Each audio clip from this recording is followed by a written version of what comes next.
यार मैंने पिछले साल नीट 2023 का भी एग्ज़ाम दिया था, जिसमें मेरा बायोलॉजी में स्कोर 177 आता है।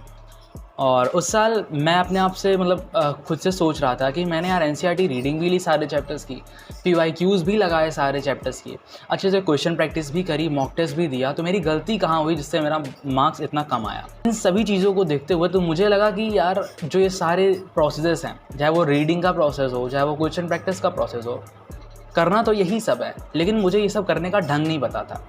और जब मुझे ये सब चीज़ें करने का ढंग पता लगता है तो मैं नीट यूजी 2024 में 360 आउट ऑफ 360 मार्क्स स्कोर करता हूँ। ठीक है, तो यार आज इस वीडियो में तुमको मैं फुल डिटेल में बताने वाला हूँ 4 प्रोसेसेस की मदद से। पहला मैं बताऊंगा कि तुम्हें लेक्चर लेने होते हैं तो कैसे लेने हैं, अगर तुम ड्रॉपर हो, तुम्हारे नोट्स बन रखे हैं तो तुम्हें क्या करना होता है। दूसरा मैं बताऊंगा तुम्हें रिवीजन, और रिवीजन के मैं 4 सब पार्ट में डिवाइड करके बताऊंगा कि रिवीजन तुम्हें डेली रिविजन्स कैसे करने हैं, तुम्हें पार्ट टेस्ट के लिए रिविजन्स कैसे करने हैं, तुम्हें मेजर टेस्ट के लिए रिविजन्स कैसे करने हैं, और लास्ट में तुम्हें बताऊँगा कि तुम जब नीट का एग्ज़ाम देने जाओगे 2025 या 2026 का, तब तुम्हें अपनी बायो को कब रिवाइज़ करना है। मतलब जनवरी, फरवरी, मार्च, अप्रैल में कौन सा ऐसा मंथ चुनो जो तुम्हारी बायो के लिए बहुत ज़्यादा इंपॉर्टेंट होगा, और उस समय रिवाइज करोगे तो तुम्हें अपने एग्जाम में हेल्पफुल भी होगा वो बायो का रिवीजन। उसके बाद मैं तुम्हें बताऊंगा एनसीईआरटी रीडिंग। तीसरा पॉइंट होगा मेरा एनसीईआरटी रीडिंग के ऊपर कि उसे कैसे करना है। जो सबसे बड़ी मेरी गलती थी, मैं नीट 2023 में एक चैप्टर को लगभग 1-1.5 घंटे में पढ़ लेता था, बट वो काम नहीं आया, उससे मेरे नंबर सिर्फ 177 ही रह गए। वहीं नीट 2024 में मुझे एक चैप्टर अगर मैं पहली बार पढ़ रहा हूँ स्टार्टिंग से एंड तक, तो मुझे 5 to 6 आ सकते थे अगर बड़ा चैप्टर है तो ऐसा मैंने क्या चेंज किया अपनी एनसीईआरटी रीडिंग में कि मुझे इतना ज़्यादा समय लगने लगा। और चौथा पॉइंट ये कि क्वेश्चन प्रैक्टिस मैंने कितनी की और कहाँ से की और कब करनी होती है, क्या हमें साथ ही साथ करते चलनी है या फिर हमें कहीं लास्ट में जाके क्वेश्चन प्रैक्टिस बायोलॉजी की ज़्यादा करनी होती है। सब कुछ इस वीडियो में तुमको डिटेल में बताने वाला हूँ। तो हेलो एवरीबॉडी, मेरा नाम आदित्य सिंह और इस बार मैंने नीट 2024 में 680 मार्क्स स्कोर किए हैं। तो यार मैं बात करता हूँ पहले पॉइंट की, और पहले पॉइंट था मेरा लेक्चर के ऊपर, जिसमें सबसे पहले मैं बात करूँगा उन ड्रॉपर बच्चों की जिनके नोट्स पहले से बन चुके हैं, तो क्या उनको नोट्स बनाने चाहिए लेक्चर के ड्यूरेशन में, और अगर नहीं बनाएंगे तो उनकी लेक्चर की स्पीड क्या होनी चाहिए। तो मैं अपना पर्सनल बताता हूँ, मेरे जो बॉटनी ज़ूलॉजी दोनों के जो नोट्स थे वो मेरे बन रखे थे। अब दूसरा पॉइंट यहाँ आता था कि जो मेरे बैच में ज़ूलॉजी के टीचर थे वो हो गए थे चेंज। ठीक है, तो मेरे नोट्स बने थे तो मैंने अपने पुराने वाले टीचर से ही यूट्यूब पे जाके उनकी क्लासेस ली। तो आपको सबसे पहला काम ये करना है कि अगर आपके टीचर चेंज नहीं हुए हैं तो आप बिना नोट्स बनाए पढ़ सकते हो उनसे। ठीक है, और अगर चेंज हो गया है तो यार नोट्स बनाओ या तो उन्हीं से जाके पढ़ो। और बॉटनी में भी मैंने नोट्स नहीं बनाए थे क्योंकि मैं रिसर्च ऑफिसर से पढ़ चुका था। ठीक है, और एक चीज़ आपको ये भी बताऊँ कि अगर मैं नोट्स नहीं बनाता था तो मैं एक गलती कर रहा था स्टार्टिंग में कि मैं खाली बैठा रहता था, जिससे मुझे लेक्चर कभी कभी ऐसा भी होता था कि 1-2 मिनट चला गया लेक्चर आगे, तो फिर मैं 1 मिनट पीछे करके देखता था, तो दिमाग कहीं और चला जाता था। उसके लिए फिर मैंने बाद में करना चालू किया कि रफ़ कॉपी ले रखा था और उसमें पेन से मैं लिखता रहता था। यानी कि आपकी पेन चलनी चाहिए, इधर आप नोट्स ना बना रहे हो तब भी आपका रफ़ कॉपी में आपकी जो पेन है वो चलनी चाहिए। बहुत ही इंपॉर्टेंट है, वरना आप भी ऐसा फेस करोगे अगर आप ऐसा नहीं कर रहे होगे कि अरे लेक्चर तो चला गया, उसको पीछे करके फिर से देखोगे तो उसमें और ज़्यादा टाइम चला जाएगा। बात करूँ अगर लेक्चर की स्पीड की, तो नोट्स नहीं बनाने होते तो मैं बॉटनी के कुछ जो मेरे बहुत स्ट्रॉन्ग चैप्टर थे उनको 1.5x में करके देखता था, कभी कभी ज़रूरत पड़ी तो 2x में भी कर लिया। और वैसे मोस्टली जो था, मतलब एक रेगुलर अगर बताऊं तो 1.25x आपको करके देखना चाहिए। कोई स्ट्रॉन्ग टॉपिक है, कोई स्ट्रॉन्ग चैप्टर आपका 1.5x या फिर 2x तक जा सकते हो आप, उसमें कोई दिक्कत नहीं होती। ठीक है, अब दूसरा पॉइंट मैं तुमको बताता हूँ रिवीजन के बेसिस पे। तो यार रिवीजन में जो सबसे पहला मैं पॉइंट चुनता हूँ ना कि डेली रिवीजन बेसिस, तो मैंने बताया ही है वो सभी सब्जेक्ट के लिए सेम है। तुमको डेली उस चैप्टर का रिवीजन करना है जो तुम्हारा अभी करेंटली चल रहा होता है शुरू से लेके एंडिंग तक। ठीक है, बायोलॉजी के लिए भी वही सेम अप्लाई होता है। दूसरा मैं बात करूं कि पार्ट टेस्ट के लिए मैं बायोलॉजी का रिवीजन कैसे करता था। पार्ट टेस्ट के लिए मैं बायोलॉजी का रिवीजन जो था, मतलब जैसे मेरा टेस्ट है संडे को, तो मैंने डिसाइड किया था फ्राइडे या सैटरडे मैक्सिमम मैं 2 दिन ही बायो को देता था। बाकी के जो मेरे 4 से 5 दिन होते थे वो फिजिक्स और केमिस्ट्री को मैं देता था, और मैं पहले ही अपनी फिजिक्स केमिस्ट्री रेडी रख लेता था, क्योंकि मुझे लगता था अगर मान लो मैं मंडे को बायोलॉजी पढ़ भी लेता हूँ तो मैं संडे आते तक भूल ही जाऊँगा। तो जैसे ही मुझे अपने मंडे को सिलेबस पता लगता है टेस्ट का, तो मैं फिजिक्स और केमिस्ट्री को मोस्ट प्रोबेबली 4-5 दिन में ख़त्म करता हूँ। और मान लो कि अगर बायोलॉजी में 2-3 चैप्टर ही आ रहे हैं तो मैं लास्ट का एक ही दिन बस पढ़ के जाता था। और उसमें भी क्या पढ़ता था, तो जब आप पार्ट सिलेबस टेस्ट दे रहे होते हो तो आपको उस समय एक बार आप नोट्स देखते चलो, एक बार नोट्स भी पढ़ लो। एनसीईआरटी तो पक्का पढ़ के जानी ही होती है, ठीक है, एनसीईआरटी आप मत छोड़ो, लेकिन हाँ यही समय होगा कि आप नोट्स भी पढ़ लो। उसके बाद मैं आऊँगा मेजर टेस्ट रिविजन्स पे। तो मेजर टेस्ट रिवीजन में फिर मैं नोट्स नहीं पढ़ता था, मैं सिर्फ और सिर्फ एनसीईआरटी का ही रिवीजन करता था, क्योंकि यार अब नोट्स पढ़ने का ना समय मिलेगा आपको मेजर टेस्ट में, क्योंकि आपके 5 से 6 चैप्टर आते हैं मेजर टेस्ट में। कई बार जो लास्ट के आईटीएस वगैरह तो उसमें 10-10 से चैप्टर आ रहे थे। तो आप नोट्स और एनसीईआरटी दोनों करने का मतलब वो सिर्फ बैल वाला मतलब काम होगा, मेहनत ज़्यादा होगी और आपका प्रोडक्टिविटी कम होगी। इसकी बजाय आप एनसीईआरटी सिर्फ कर लेना अच्छे से। उसके बाद मैं बात करूँ तो मैंने नीट के लिए कैसे रिवीजन किया था। नीट के लिए रिवीजन मेरा क्या प्लान था बायोलॉजी का, तो यार मैंने स्टार्टिंग से ही प्लान करके रखा था। जैसे मैं अपने इन पार्ट सिलेबस टेस्ट में करता था उसी तरीके से मैंने नीट का डिसाइड किया था कि मैं अगर अभी के समय ही जून, जुलाई, अगस्त, सितंबर ही रिवीजन करते कितना भी चला जाऊं, अगर मैं लास्ट के मंथ में बायोलॉजी नहीं पढ़ूंगा तो मुझे इतना था कि मैं भूल जाऊंगा।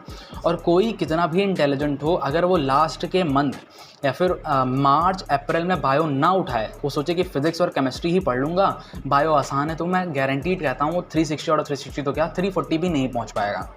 क्योंकि यार मैंने खुद भी देखा है और बहुत लोग हैं, सभी भूल जाते हैं, अच्छे अच्छे इंटेलिजेंट लोगों को देखा है। अगर आप 2 महीने बायो जैसी चीज़ों को छोड़ते हो तो आप भूल जाओगे। तो मेरा सबसे मेजर प्लान यही था कि जो अप्रैल का मंथ था मैंने अपना 70% पूरा बायो को ही दिया था, और जो बचा हुआ 30% था वो इनऑर्गेनिक और ऑर्गेनिक को। तो आप लोग पूछोगे भैया फिजिक्स और फिजिकल केमिस्ट्री नहीं पढ़ी क्या, तो उसके लिए मेरा ये था कि मैंने पहले ही अपना जनवरी, फरवरी और मार्च, ये 3 महीने मैंने कायदे से फिजिक्स और केमिस्ट्री अपनी कर दी थी। फिजिक्स और फिजिकल केमिस्ट्री मतलब बहुत ही क्या, जैसे तुमको बता नहीं सकता, मतलब लगभग मेरे समझ लो जो जैसे रे ऑप्टिक्स जैसा चैप्टर है, अब मुझे हार्ड लगता था, मैंने इसको 10-10 बार करके रखा था और इसके क्वेश्चंस लगभग 200-300 लगा डाले थे। तो तुम्हें पहचानना होगा कि तुम्हारे वीक टॉपिक्स कौन से हैं, ठीक है, और उसी पे तुम्हें वर्क करना होता है। और तीसरी चीज़ बताता हूँ कि भैया टॉपर्स तो कहते हैं कि वो लास्ट मंथ में या फिर पूरी जर्नी में 30 बार एनसीईआरटी का रिवीजन कर लिए, या फिर लास्ट मंथ में ही वो अकेले इटसेल्फ 3-4 बार रिवीजन कर लिए। तो मैं तुमसे कहूँगा देखो 30 बार वाला पता नहीं मेरे को, बट तुम्हें लास्ट मंथ में तुम्हें 3 बार मिनिमम बता रहा हूँ, 2 से 3 बार, बहुत मिनिमम कर लो तो 2 बार तुम्हें एनसीईआरटी पढ़नी है तुम्हें, मतलब। और इसमें भी मैं तुम्हें बताता हूँ ये कैसे प्रैक्टिकल होता है। आप कहोगे भैया प्रैक्टिकल है ही नहीं, तो मैंने कैसे प्रैक्टिकल बनाया था मैं तुम्हें बताऊँ। देखो यार बहुत सारे छोटे छोटे चैप्टर्स होते हैं, तुम्हें पता है, माइक्रोब्स जैसा चैप्टर, लिविंग वर्ड जैसा चैप्टर, और बायोटेक्नोलॉजी भी अगर देखो तो एनसीईआरटी वाइज वो छोटे छोटे ही हैं, ठीक है। तो ये सब बहुत छोटे छोटे चैप्टर्स जो हैं, आप ना अपनी जो जर्नी चलती है, आप दिसंबर से पहले इनको इतना अच्छे से पढ़ डालो कि आपको भी पता होगा ना लास्ट में कि हाँ ये बड़ा चैप्टर है, ये मुझे नहीं आता, मैं इसमें से बोलूँगा। और जो टोटल चैप्टर हैं जितने भी हैं बायो में 35-40, ठीक है, उसमें से आपके सिर्फ 20-25 ही चैप्टर ऐसे बचते हैं जिसको आपको लास्ट मंथ में 2 से 3 बार रिवीजन करना है, 2 से 3 बार रिवीजन करना होता है। और मेरे तो सही बताऊँ तो मेरे शायद 15-20 चैप्टर होंगे जिन्हें मुझे उस लास्ट मंथ में 2 से 3 बार रिवीजन करना पड़ा। और ज़रूरत पड़ने पे अगर मुझे लग रहा है कि हाँ मेरा बायोमोलिक्यूल चैप्टर की एनसीईआरटी बहुत वीक है, इसका लास्ट का कोफैक्टर वगैरह मुझे नहीं समझ में आता, तो वो पैरा मैं 10 बार भी पढ़ूंगा तो चलेगा।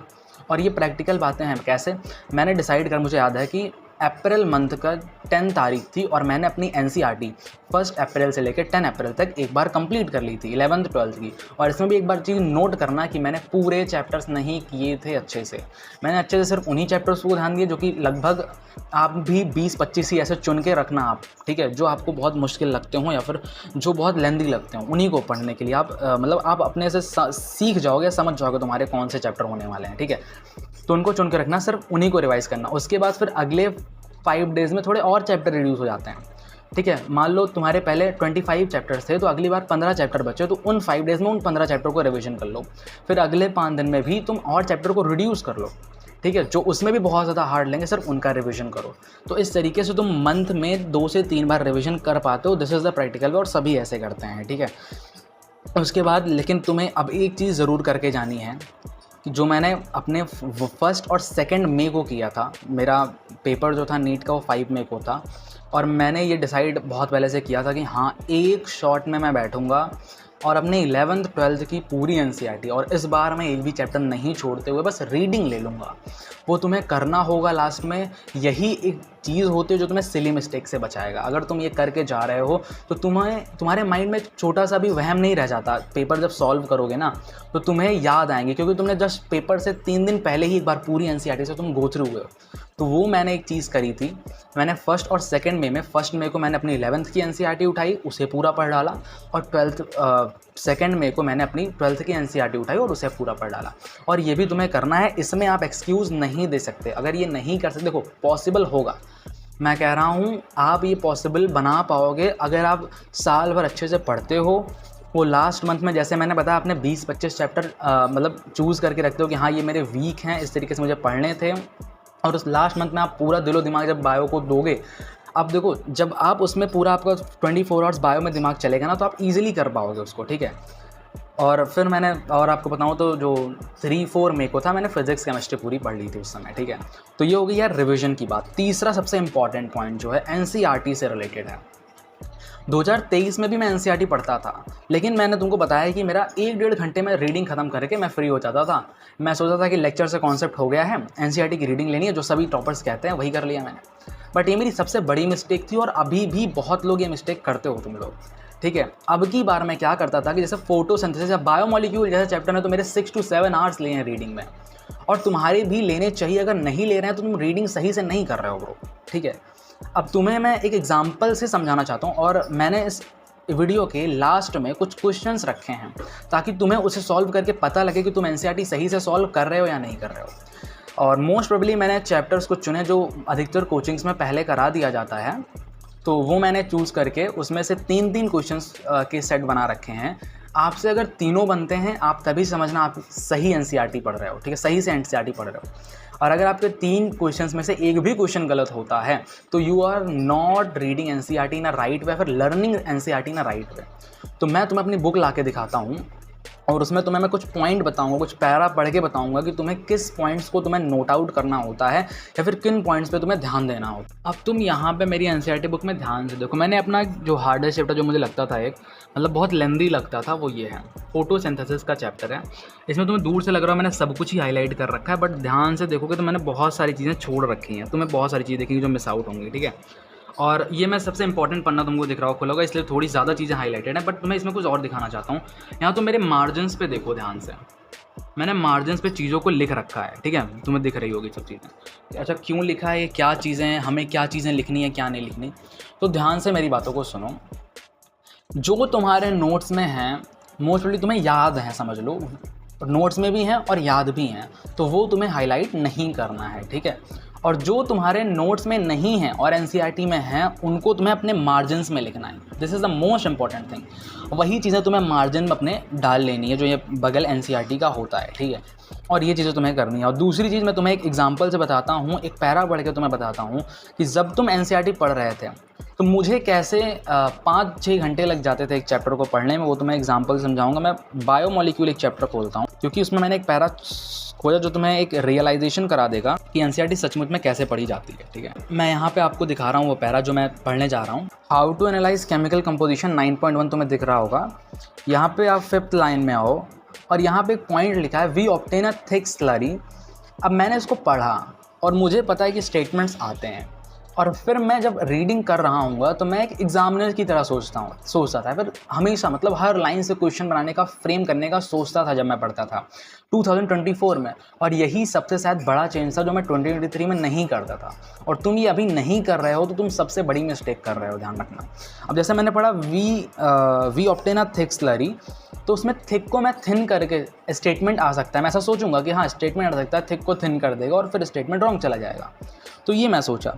और आगे मैं पढ़ता हूँ we were to strain through a cheese cloth और कॉटन, इसमें और करके 2 चीज़ें दी हैं, तो मैं फिर से सोचूंगा कि यहाँ पे एग्जामिनर एक क्वेश्चन बना सकता है कि वो हमें दे देगा कि ओनली चीज़ क्लॉथ से हमें उसको स्ट्रेन कर सकते हैं, तो ये गलत चला जाएगा क्योंकि ओनली लिख दिया। तो इस तरीके से मुझे हर पैराग्राफ से क्वेश्चंस को बनाते हुए चलना है, क्वेश्चंस को फ्रेम करते हुए चलना होता है, ठीक है। अब इस तरीके से जब तुम करना चालू करोगे, बट थोड़ा टाइम लगता है, बट तुम्हारा एक बार जब चैप्टर प्रिपेयर हो जाएगा, तुम यहाँ पे देखो मैंने चीज़ क्लॉज को हाईलाइट करने के बाद भी उसे पेन से, डार्क पेन से भी अंडरलाइन किया है। जब तुम एक बार ही अपनी एनसीईआरटी इस तरीके से प्रिपेयर कर लोगे कि जहाँ भी क्वेश्चन बनने होंगे हाईलाइट किया, उस पर पेन किया, फिर कहीं से मार्किंग कर लिया कि हाँ यहाँ से भी क्वेश्चन बन सकता है, तो फिर जब तुम एनसीईआरटी का रिविजन करोगे वो भी फास्ट होगा और एग्जामिनर कहीं बाहर से क्वेश्चन नहीं बना पाएगा और तुमसे जो क्वेश्चन बनने वाले पॉइंट्स होते हैं वो भी नहीं छूटेंगे। तो यार एनसीईआरटी रीडिंग में कुछ इस तरीके से करता था, इसीलिए मुझे इतना ज़्यादा समय लग जाता था। अब मैं जो लास्ट एंड फोर्थ पॉइंट तुम्हें बताऊंगा वो था क्वेश्चन प्रैक्टिस के ऊपर, जो कि मैं तुम्हें पहले ही बता चुका हूँ। बहुत ही बेसिक सी चीज़ है कि यार सिर्फ पीवाईक्यू से होता तो मेरा 2023 में हो गया होता, और मॉक टेस्ट भी मैं देता था, बट दिक्कत ये थी कि मैं बहुत ही इजी लेवल के मॉक टेस्ट दिया था मैं 2023 में, और उसमें पीडब्ल्यू इतने सारे AITS नहीं कराता था। बट इस बार फ़ायदा मुझे ये हुआ कि AITS जो हुए ना, उसमें जो बायोलॉजी के क्वेश्चंस थे, मतलब यार समझ लो 45 क्वेश्चन में से 15 से 20 क्वेश्चन तक स्टेटमेंट और असर्शन रीजन मिला के आते थे, जो कि इतनी हैवी प्रैक्टिस हो गई थी उससे हमारी। मतलब वो सबसे मेरा बड़ा सोर्स था क्वेश्चन प्रैक्टिस का, वही मॉक टेस्ट से ही मैं क्वेश्चन प्रैक्टिस करता था। और दूसरा कहाँ से, जैसे मान लो घर पे बैठा हूँ तो मैं कैसे करता, मैं अपनी एनालिसिस कर लेता था, पुराने क्वेश्चंस उठाए मॉक टेस्ट के, उसकी मैंने एनालिसिस कर ली, या फिर कहीं से ऑनलाइन वेबसाइट से मैंने उठा लिया कोई भी क्वेश्चन पेपर। अगर मुझे मन कर रहा है कि नहीं मुझे इस चैप्टर का क्वेश्चन पेपर लगाना है, तो मैं क्वेश्चन पेपर से ही सॉल्व कर लेता था, मतलब अपनी क्वेश्चन प्रैक्टिस वगैरह, ठीक है। और दूसरी मैंने तुम्हें एक बुक के बारे में बताया ही था, बायो हैक के बारे में, जिसने मुझे एनसीईआरटी इस तरीके, जैसे मैं तुम्हें बताया ना, इस तरीके से मुझे पढ़ना सिखाया। और तुम्हें कहूँगा, तुम्हें भी ये रिकमेंड करूँगा कि लास्ट मंथ में हो सके तो एनसीईआरटी ही पढ़ना, और मैंने भी सिर्फ वही ध्यान दिया था। बायो हैक का मैंने दिसंबर तक यूज़ किया था, मैं सीख चुका था कि एनसीईआरटी कैसे पढ़नी है, तो I only rely on the के मतलब सिर्फ और सिर्फ एनसीईआरटी ही पढ़ी, फिर मैंने बार बार एनसीईआरटी पढ़ी, ठीक है। तो यार इस वीडियो में इतना ही, और होप करता हूँ तुम्हें ये जो मैंने चीज़ें बताई सब चीज़ें समझ में आई होंगी और हेल्पफुल भी होंगी तुम्हारे लिए। और मोस्ट इंपॉर्टेंट ये तुमको बताना चाहता हूँ कि इस चैनल का एक बार कंटेंट चेकआउट करो, और तुम्हें अगर अच्छा लगे, यूज़फुल लगे, तुम्हें लगे कि ये मेरे से रिलेटेड कंटेंट है, ये मेरी प्रॉब्लम सॉल्विंग कंटेंट है, तो तुम इस चैनल को सब्सक्राइब कर सकते हो, क्योंकि मैं इस चैनल पे कुछ यूनिक चीज़ें लाऊंगा। If you are an average student तो इस चैनल को प्लीज़ सब्सक्राइब करो, एंड मिलते हैं अगले वीडियो में, तब तक के लिए बाय बाय।